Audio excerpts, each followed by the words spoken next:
Good afternoon, dear class 5th student. We are learning English language. Lesson 6. I have noodles in my nostril. I had done comprehension means A1, A2 in yesterday class. Today I will do the sounds and pronunciation. Here is saying, read aloud the following words from the poem, paying attention to the sound made by the letters in red. Noodle, shoes, ooze, nincompoop, soup.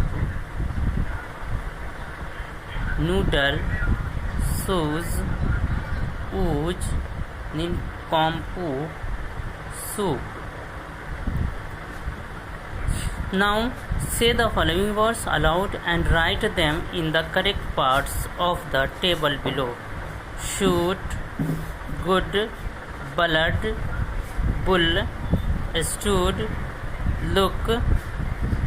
देखिए बच्चों, ये जो है आपको जो है sound and pronunciation में ये कहा जा रहा है कि इन सारे वर्ड को जोर से पढ़ना है।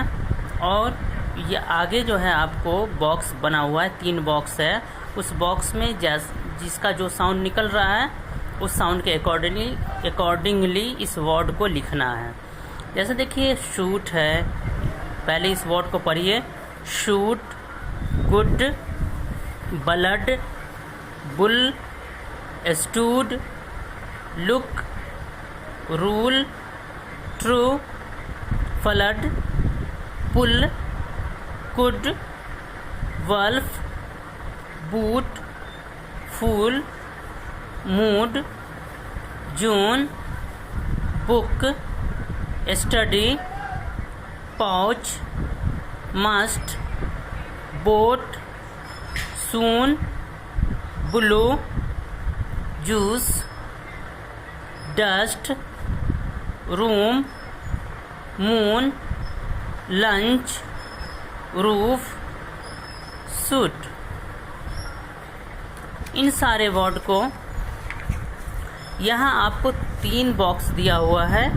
Words with u sound as in noodles, मतलब ये जो है लॉन्ग ओ का साउंड, लॉन्ग यू या लॉन्ग ओ का साउंड जो आएगा वो हम उस वर्ड को इसमें लिखेंगे।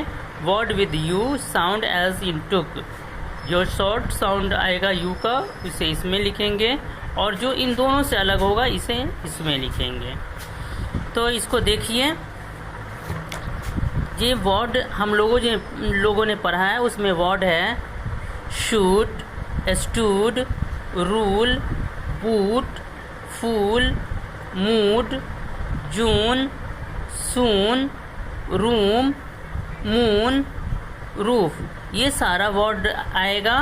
Words with u sound as in noodle, जैसे कि नूडल्स का साउंड निकलता है उसी तरीके का साउंड वाला जो कॉलम है उसमें ये सब आएगा। उसके बाद यू जैसे कि टुक का साउंड निकलता है उसी तरह से साउंड वाला वर्ड इसमें आएगा, जैसे good, bull, look, true, food, pull, could, book, blue, juice, suit. उसके बाद इसे देखिए, अलग जो वर्ड अलग है, वर्ड डेट हैव नाइदर और the above sound, words that have neither of the above sound, वो वर्ड है blood, wolf, study, pouch, must, boat, dust, lunch. उसके बाद देखिए, उसके बाद आपको कहा जा रहा है सी में एप्रिसिएशन। क्या है ये? Appreciation. Read the first 2 lines of the poem. I have noodles in my nostril, I have noodles on my nose. In these lines the poet has repeated the words I have noodles. Repetition may be used for emphasis, to add humor or to create rhythm in a poem. देखिए ये poem का 2 line दिया हुआ है, इसमें noodle repeat किया गया दोनों में। ये मेनली इसलिए यूज़ किया जाता है जिसके इससे जो है पोएम में रिदम आए। Repetition is also when you say और write a word more than once, या किसी वर्ड को एक बार से ज़्यादा यूज़ करते हैं तो भी रिपीटिशन होता है। The word noodle is repeated in this poem, इसमें नूडल दो रिपीट किया गया है।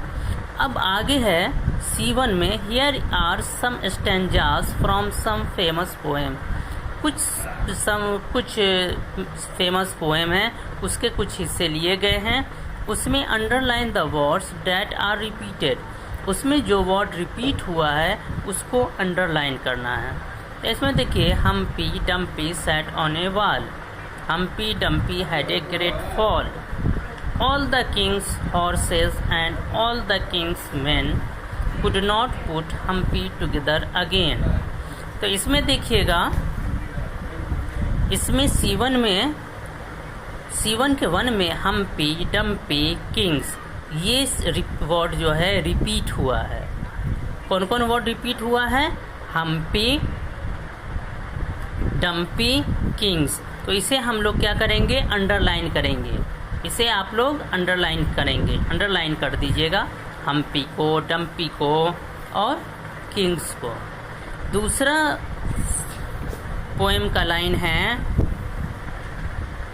Inside the ocean I see fish, inside the waves I hear a splash, inside the water I felt a fish, it seems so big as a whale,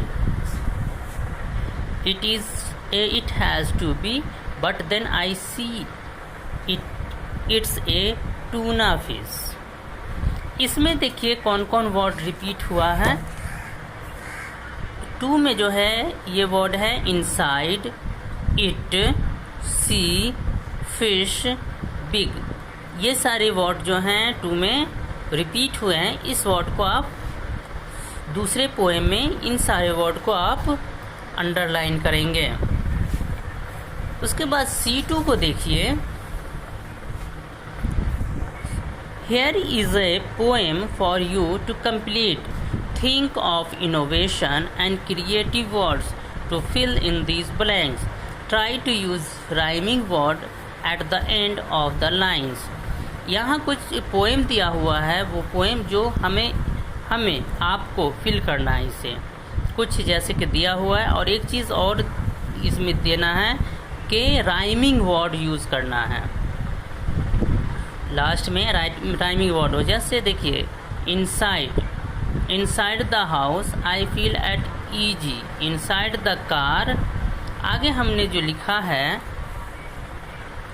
I go too far, inside the car यहाँ लिखेंगे inside the car I go too far.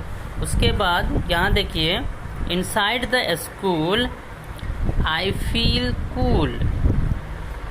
उसके बाद है inside the playground I run round, inside the plane I fly like a crane.